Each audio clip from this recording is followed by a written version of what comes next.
تنصروا الله ينصركم ويثبت أقدامكم. Suatu saat nanti akan datang generasi yang melihat kita yang sholat di kuburan, menganggap bahwa kita itu sholat menyembah mereka. Dan inilah program jangka panjang iblis sebagaimana telah terjadi di zamannya Nabi Nuh alaihi salatu wassalam.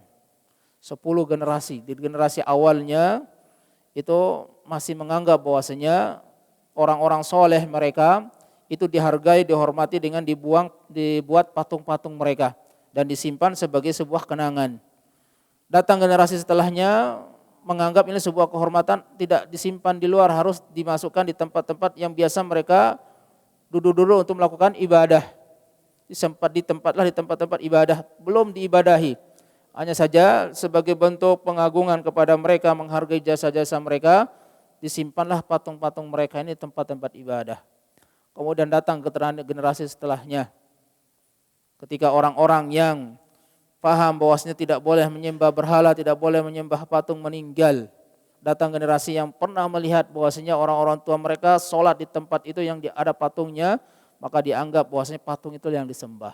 Dan ini yang terjadi. Nah, karena wasilah ini bukan wasilah omong kosong. Mungkin pikiran kita sekarang tidak mungkinlah orang menyembah patung yang kita bawa di tempat sholat kita. Tidak mungkinlah kemudian kita menyembah makom. Tidak mungkinlah kita menyembah orang-orang soleh yang ada di kuburan kita. Sholat ini hanya sekedar kesukaan kita, keinginan kita untuk menghargai dan menghormati mereka. Kemudian kita melakukan ritual ibadah di kuburan mereka. Sekarang mungkin ilmu masih ada. Tapi generasi-generasi yang akan datang kemudian, generasi-generasi yang tidak punya semangat di atas ilmu. Pernah melihat orang tua mereka sholat di tempat tersebut, ataupun masjid yang ada kuburannya, pada akhirnya kuburan itulah yang nanti akan disembah. Nah, larangan para ulama seperti ini bukan tidak beralasan.